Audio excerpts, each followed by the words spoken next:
Well, joining us now live from Sydney in Australia is Peter Oxford, who is a prominent entrepreneur and a resident of Sydney. Well, Peter, thank you so much for joining us on the show. First of all, if you can give us a sense of what is really happening on ground. We hear a lot about bushfires raging for several weeks now, lives being lost, and the volunteers as well as the administration fighting a long and hard battle.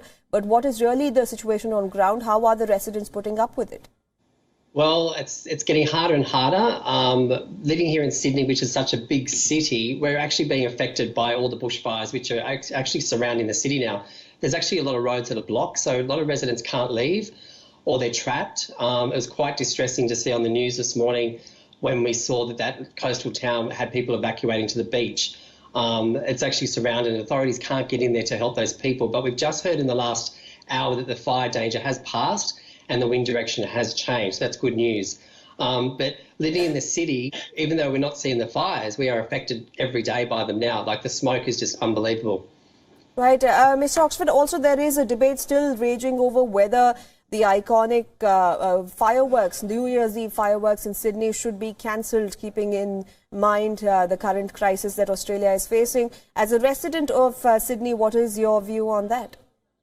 Well, I've been a resident here all my life, and I've had fireworks every New Year's Eve, and I actually got involved in the debate about 3 weeks ago, and I said, if the fireworks aren't going to be cancelled, why don't we actually promote a donation to the firefighters and those who have been affected by the bushfires? And, you know, even though there's going to be fireworks, use it as a different sort of platform. I do understand why the council's saying they can't cancel them at this late stage. But also there is a big bushfire threat and a fire danger around Sydney, and let's just hope that it doesn't impact any of that as well. But it's just going to add to the smoke. And people like myself, I've got cystic fibrosis, which is a lung condition. My breathing has been affected nearly every day. I've just had treatment in hospital, and the ward was actually full of smoke one day, and it actually affected my treatment. So living here in Sydney, we don't have clean air anymore. It's quite actually scary that we're living in a city that's affecting our health every day. Right, as you told, there is no clean air right now, at least in Sydney. So how are the residents coping up with it? Well, we don't go out. I wake up every morning, I look outside and I see if it's a clear day or not a clear day, and then actually deciding whether I have to stay indoors or I can actually go out and do things. We've had more smoke days and more clear days in the last 40 days, I think.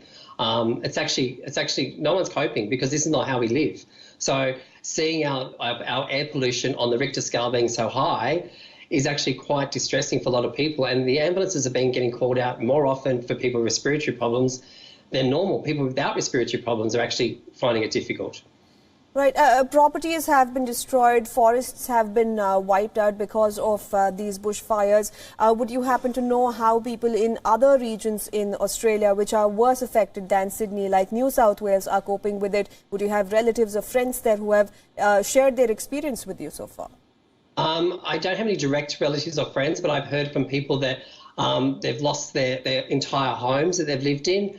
And, you know, that's not good, because a lot of these areas you can't get insurance because you're in a bushfire area. So these people have lost everything because insurance won't cover it. I think the most distressing thing that we've all seen as city residents, by the people in the country, is actually seeing the wildlife being killed, like the koalas. That was really distressing for us for a few weeks ago when we saw a koala which was rescued by a lady who saw it on the side of the road and went to seek help, but then it died a couple of days later, which was really distressing for us. But just seeing it on the news every day, there's more and more things happening. And I flew over the fires a few weeks ago, and it was just smoke all the way up to the Queensland coast. Right, and bushfires are not something new to Australia, but this year it has been unprecedented, the intensity with which it has hit Australia. How long do you feel as a resident it will take for Sydney, or for that matter other parts of Australia, to recover from it this time? Well, I don't know. It's like until they get these fires under contain, we're not going to get clean air. It's like, where's the next fire going to spring up? I'm actually leaving Australia in a couple of weeks. I'm going to New Zealand, and hopefully I'll get some relief for some air, but I'm going over there for work.